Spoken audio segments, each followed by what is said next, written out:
Здравствуйте. На телеканале «Новый век» программа «Вызов 112» в студии Алия Хайрудинова. И сегодня мы покажем последствия крупной аварии на улице Гвардейская. Раскаиваюсь. Что делать? Восстанавливать надо все. Из-за нетрезвого водителя пострадали 4 человека, в том числе полуторагодовалая девочка. Расскажем о неподдельном интересе автоинспекторов к парню и девушке, остановившихся в безлюдном месте на улице Васильченко. А в лес не уходили? Ничто не сказали, где здесь лес. И почему пара так и не смогла продолжить свой путь. А также, как житель Альметьевска в поисках платной любви лишился всех своих денег. Это и не только прямо сейчас.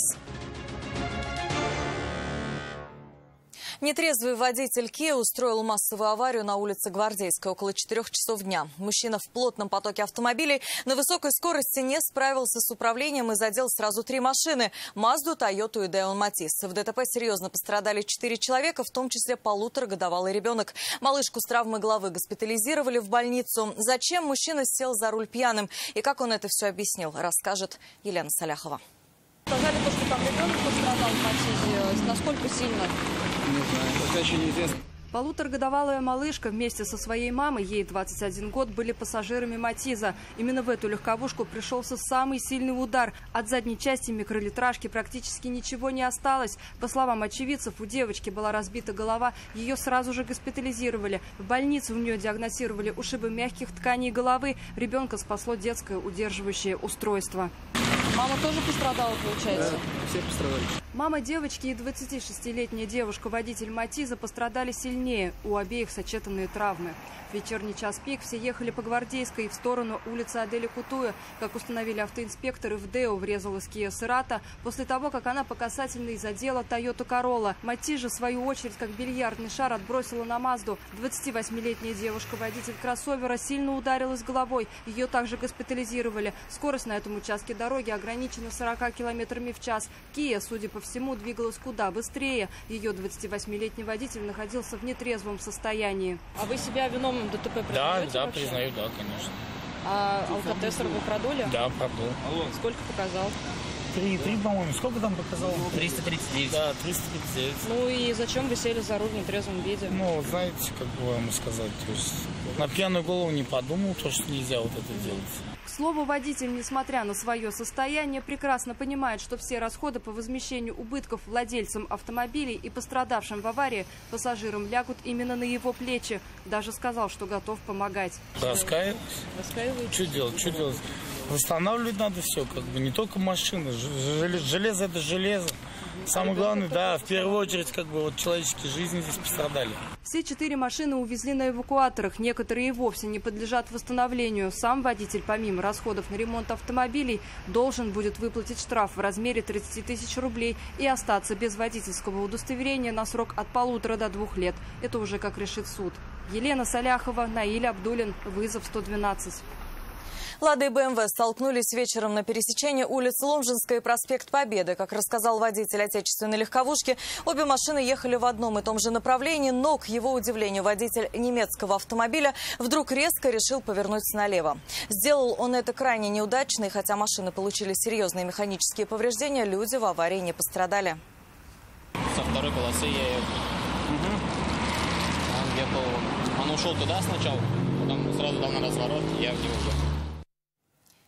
4 человека, 2 девушки и 2 парня пострадали в крупной аварии на трассе Альметьевск-Набережные Челны. ДТП произошло рядом с поселком Русский Акташ. По предварительной информации, 23-летний водитель «Лады Гранты» не справился с управлением и на высокой скорости вылетел в кювет. От мощного удара об землю машина превратилась в груду искореженного металла. Пострадавших с тяжелыми травмами на карете скорой помощи увезли в больницу. На данный момент автоинспекторы устанавливают причины аварии.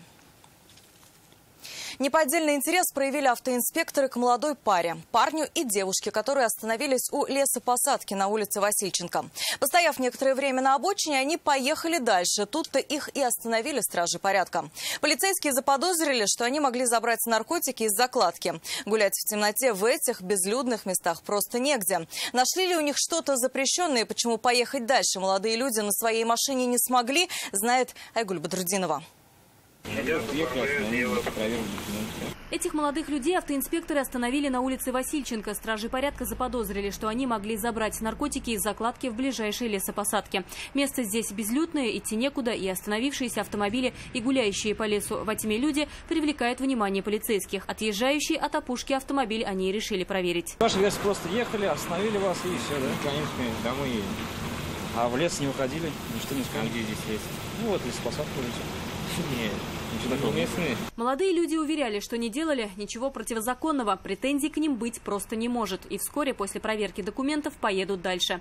Вот только ехать им было уже не на чем. Водитель отказался от прохождения медосвидетельствования, за что и был отстранен от права управления автомобилем. Саму машину позже отправили на штрафстоянку. А вы освидетельствование не проходили? Честно, не так все. При осмотре автомобиля стражи порядка не нашли ничего запрещенного. Тем не менее, водителю грозит лишение прав на срок от 1,5 до 2 лет и штраф в 30 тысяч рублей. Отказ от освидетельствования приравнивается к вождению в нетрезвом виде. Айгуль Бадрудинова, Айрат Назипов, Наиль Абдуллин, вызов 112.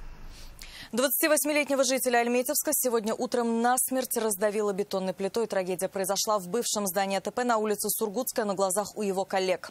Здание старого цеха демонтировали. Мужчина проделывал перфоратором отверстие для крепления петель. В этот момент она и обрушилась, погребя под собой человека. Коллеги пытались помочь, но достать его из-под завалов им не удалось. Тело мужчины без признаков жизни извлекли прибывшие на место спасатели. По факту гибели рабочего Следственный комитет возбудил уголовное дело по статье «Нарушение правил безопасности при проведении строительных или иных работ». По предварительным данным, причиной трагедии стало нарушение технологического процесса. Сегодня днем в Казани эвакуировали детей и персонал из детского сада, расположенного на улице Серова. В половине первого здание дошкольного учреждения заполнилось дымом. Воспитатели вывели 207 подопечных на улицу и вызвали пожарных. Огнеборцы выяснили, что причиной всему послужило короткое замыкание в электрощитовой на первом этаже детсада. Горения при этом не было. Всех эвакуированных детей временно разместили в соседнем детсаду на улице Кулахметова. Причина происшествия сейчас устанавливается. 44-летний житель Альметьевска попался на уловку мошенников и лишился 16 тысяч рублей в надежде организовать свой досуг.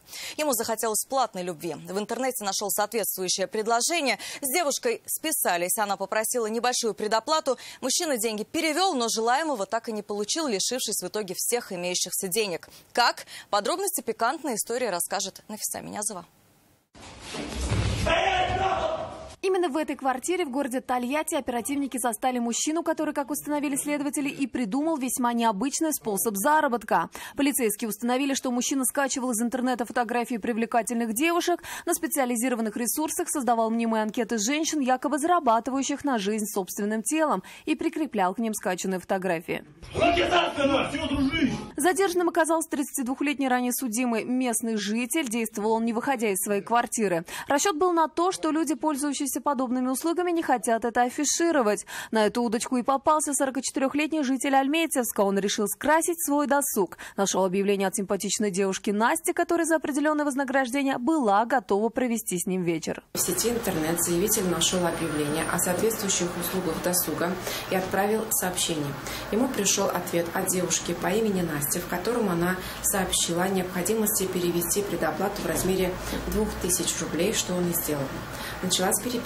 Девушка назвала свой домашний адрес. Подъехав к дому, молодой человек обнаружил, что замок от домофона входной двери заблокирован, и сообщил об этом девушке. Та, в свою очередь, сказала, что разблокировка стоит 1400 рублей и предложила перечислить деньги на ее счет. Мужчина просьбу девушки выполнил, однако впускать в подъезд его никто так и не стал. Позже ему позвонил неизвестный мужчина, который, по всей видимости, представился деловым партнером девушки по вызову и потребовал от альметьевца еще 16 тысяч рублей в качестве подстраховки. Заявитель начал отказываться выполнять его требования, но звонивший начал угрожать ему. Испугавшись за свою жизнь, заявитель перечислил все 12 тысяч рублей, которые были у него на карте, на счет злоумышленника. Но собеседник требовал всю сумму. Только после этого мужчина понял, что попался на уловку мошенников. Он тут же обратился в полицию. Злоумышленника удалось быстро вычислить, он свою вину признал. В отношении него было возбуждено уголовное дело о мошенничестве. Если его вина будет доказана, то ему грозит до 5 лет лишения свободы. Нафиса Минязова, Елена Саляхова, вызов 112. Это все, о чем мы успели вам рассказать. В студии была Алия Хайрудинова. Увидимся и не бросайте вызов судьбе. Вдруг она его примет.